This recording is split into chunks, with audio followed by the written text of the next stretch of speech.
Howdy y'all, and took another vacation day today. It's a Thursday, and mainly was bringing some cinder blocks here and some capstones to work on leveling this bad boy today. And yep, the party car Fiesta, the suspension is not happy with me today. Not made for hauling things, but didn't want to drive the truck. And I decided to, so windows are coming up at some point, and the place that's local to me, their window prices have shot up by like $75 a window. Was not happy about that. So I did some researching and found a place that's not too far out of the way. It's in Rochester, Washington, a little farther south of me, but I'd never heard of it, and their window prices looked good. So I decided to go out of my way just to check it out and to make sure they were decent windows, and they are the same type of windows that my other supplier had. And so I grabbed as many as I could fit in my little car here, and yeah, so the prices were significantly less. And actually what I'm going to do is I'll make a video of what I've spent so far on this. I've been talking about doing it, I just haven't gotten around to it. And then as I add to it when I buy things, I'll just maybe keep a running total for y'all. Hopefully y'all will like that. I know I like to know what people spend. But yeah, this place, the windows were good. So I got 4 of the, I think these are 30 by 39s. They're a pretty standard window, and then one more 14 by 40. That's going to be in the bathroom, that one. Usually your ones in the bathrooms are shorter, but you know, I like them a little more light in there. And then usually you'll have the ones that are like clouded so people can't look in there. But I like to be able to see outside my bathroom. And if I was in a park, I'd probably want the ones where you can barely see through it. But I got open lot here, so I don't know. I don't think anybody's gonna be watching me shower. And I'll probably put like a little curtain thing over it, option, whatever. Anyway, different subject. But yeah, so we'll just unload this stuff and we'll get to work on trying to level this old Bertha. The old longhouse, I don't know. I got to give it a nickname one of these days. All right, y'all, here we go. But yeah, I do like calling it the old longhouse, but I don't want to steal Marty. I watched this guy Marty's dang channel, and I think that's what he calls his house the longhouse. So don't want to steal his trademark. But anyway, one of these days I'll figure something else out to call this old girl here. But right now we should probably just worry about getting her level and getting her done so I can move into her. But anyway, yeah, just getting the left side leveled up on this day here. I think I drove my truck by this point and got all the stones I needed and cinders and whatnot. And I did decide to use my overpriced shims just because I had them. I could make some, but they were there, and it's good to support a local business, even though the one that I bought them from, their prices are way high, but rent's not too cheap for the businesses in my area, so I get it. But anyway, I think this is partially on the other side, but we'll give a breakdown of the front side here, so check it out. All right, on this, let's say the right side of the house, we got the water level at the very front, and then I made my way down. There was a couple spots that looked a little high. I figured out what was going on there, and we come to the very back here, and last week it was 4.5 inches lower than that, so we're about dead even. Yeah, buddy. Yeah, on this side anyway. Still got to mess with the other side. Yeah, I did just note that it was 4.5 inches total raised, but it was closer to 5 inches, 4 3/4, I believe, after I adjusted the front main base with proper footing. So anyway, back to the back door side here, and the sewer pipe made it a little more difficult on this side, but not too bad. And then we'll be going up to the very front left corner here, and this will be the second time that I level it. And we'll get to it here in a second, to where a little teaser. I got to level it 3 times here, but We'll show you why here in a minute when I give it a breakdown. But after I put these shims in here, we'll move to the next one. And this second one here is where I had the skinny cinder blocks originally, and then on the HUD side they said you have to have the 6-inch wide one. So just removing those and putting the original one back in there and making it proper. But here's the breakdown. All right, so we're up on the front, we'll say left-hand side, where the original water level is from the original high point, just over yonder there. That's the front right, what we're saying. And so right now it looks like we're dead even there. And yeah, it might be off like by a 16th or a couple 16ths, because I think on the other side the water level is like in the middle of the little beam. That's part of the beam anyway. And this looks to be just at the bottom of it. So anyway, close enough. I mean, how much closer do you want? Just stuck a couple shims on this side, and then we replaced the 2 skinny blocks I got, which one skinny and 1 4-inch, and then the wood and the shims. I'm going to assume that one's level. I'll go down a couple more and take another level reading, and I expect it to be good, but we'll check that out here. All right, this is the third one down here on the left side, and it's just a little bit high. And yeah, I'd say it's about an 1/8 of an inch or so, and maybe a quarter, but just a tad bit too high. So I'm gonna actually raise this one, and it was like just sitting on this 2x8 or whatever it is without shims. So yeah, we'll take that out and lower just a tad and put some shims in there like it's supposed to be. So we'll fix it. Okay, we're back at the third one down again.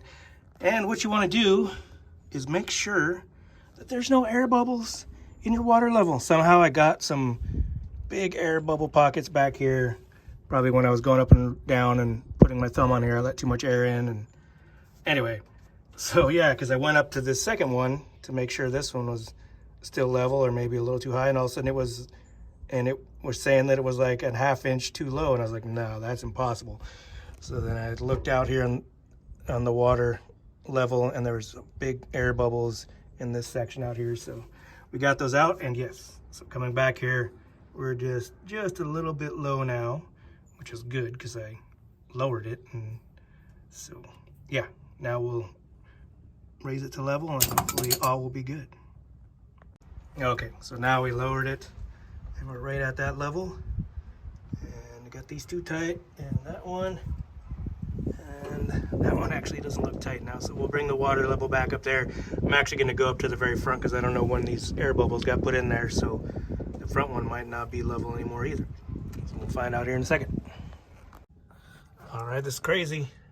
Now this says it's low by like almost a 1/2 inch. So I'm gonna make sure there's no more air pockets in this hose all the way to the end. Put the bucket over there. And if it's good, then we'll raise this a 1/2 inch, and I don't know what it's gonna do farther down the row. Obviously this one's already not touching, so yeah, this stuff is not as easy as it should be. All right, back where I started, in the front left corner here.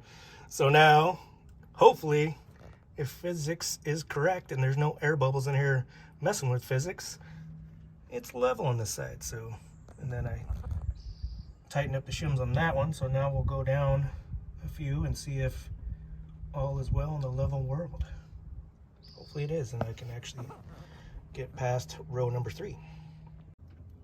All right, we're on number 2 here, and we're getting a level reading, so that's good. We'll go on to 3 and 4. All right, number 4 looks to be level 2, and these were loose, and I just pounded them in really taut, so they're not going anywhere. Now to the next one.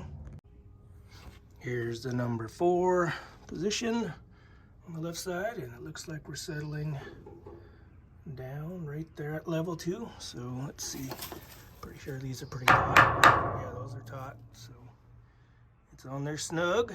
We'll go down to the next one here, which is probably good. I'll put a couple more shims in there. Here we are at number 5 on the left side, and we're looking good there too. Put 2 more shims. I might put 2 more in. And on it, you really don't need, I mean, except on the ones where if the top piece is running this, like these two were running this way, I'd have to put 2 sets of shims in there. But since these boards are running this way, I really only technically need 1, but I got a whole stack of them for way more money than I should have paid, so I'm going to use them. I mean, I can't imagine that having less weight on each one is a good thing, but we'll do that. So on to the next.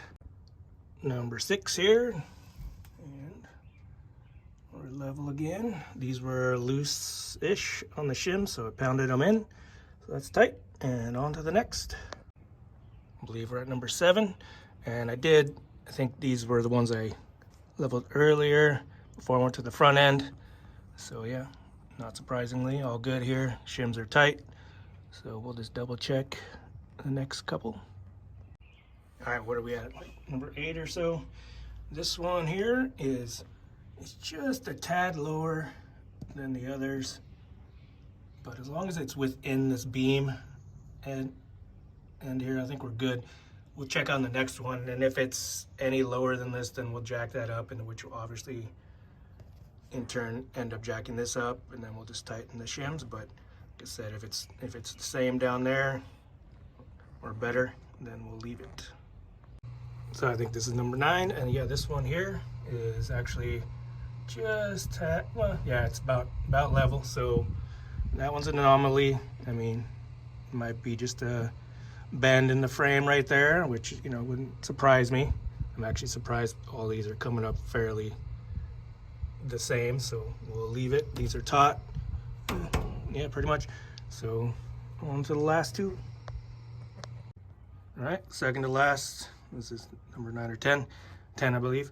And this one here is just a I don't know, 1/16 of an inch high, but I'm fine with that. We'll see where this one's at. I guess it'll be just a 1/16 high or so. So all good. All right, the back left corner here. I believe it's number 11 of the towers, and we are just about a 1/16 or so high here, which is fine. Imagine the back end sinks with time, even though we're on some cement footers. So if we're just up, you know, 1/16 or 2 on this back end, I'm a-okay with that. All right, on to the other side. All right, here's the back right side, and this one was golden. And I'll probably put a couple more shims in this one and that one, but I think I leveled this one up last time I was here, so I won't give you a breakdown of each one. Maybe in the middle, and then obviously the front's where it's at. So anyway, we'll see you in a second. All right, here we are in the middle half, about the middle section on the right side, and we are dead level again, so that's good. I got all the extra shims all the way up to here, and we know the front end is level because that's where the start is. And I'll just put a few more shims in there if needed, and we'll call this part of the project done, although I still have to put new straps in. So they're all sitting here. I think I got more than I need, so we'll just kind of rough in those anyway. All right, I kind of want to keep my videos around 14 minutes, so I'll give you a video of the leveling of the bump outs and the breakdown of the water level on the next video, maybe some other miscellaneous stuff, but just thought I'd end it off here with the time I went to the Redwood National Forest I think it was last summer. But anyway, we'll catch you on the next one. Take care, y'all.